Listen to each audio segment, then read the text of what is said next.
Hi, I am Sungmi Kim. I am financial advisor with Mass Mutual and outgoing principal of Hanaro Korean School in Newport News. But I will continue to be the board member and support the school in the background.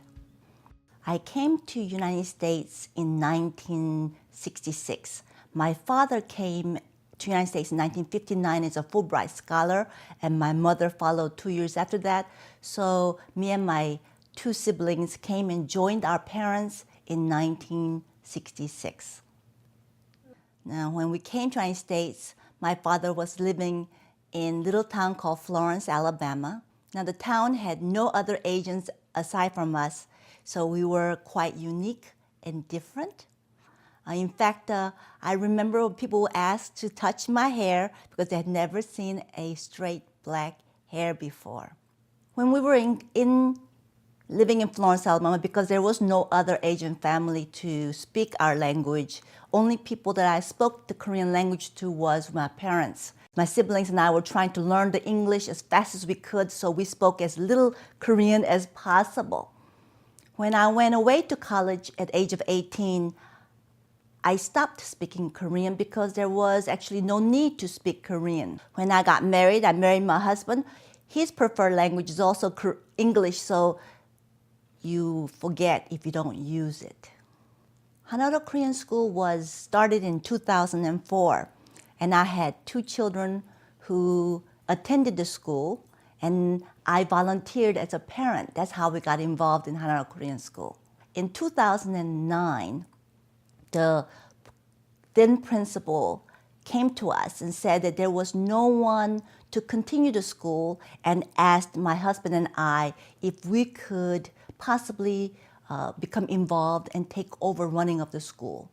And we wanted the Korean school to exist in this community, so we at that time volunteered to help with Korean school. Since my husband and I did not speak Korean at home, there was no way for our children to learn Korean language.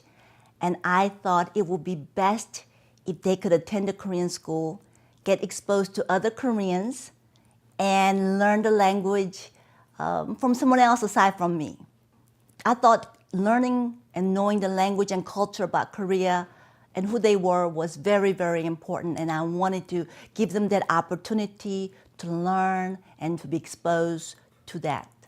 In our school, we have students of all ages and all proficiency level, meaning that we have children in one classroom from knowing no Korean to speaking and reading proficiently.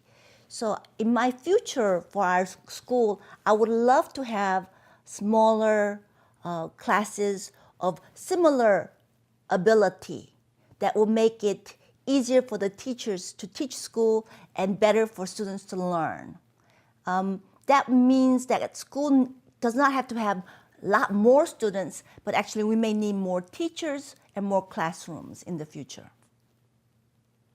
Now, while learning Korean language, I think, is important, I think there's a more important reason for Korean language school in this community. In living in the United States, we are constantly bombarded with the ideals for Americans, the blonde hair, the blue eyes, and we will never be blonde hair and blue eyes, so we need to become comfortable in our own skin and who we are.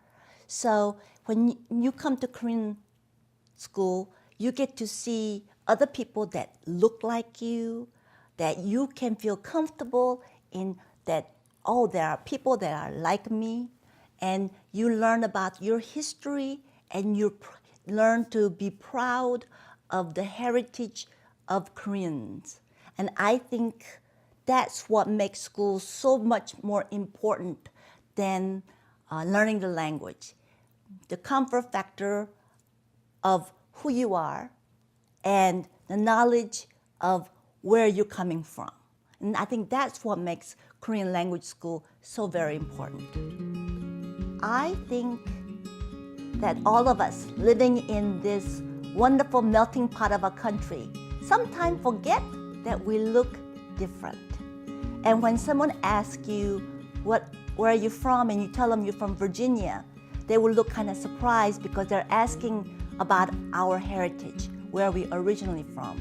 And I want our students, when they get questions like that, to be proud of who they are. Tell them, proudly share with them their heritage, that they're Korean, just as they share how proud they are to be an American.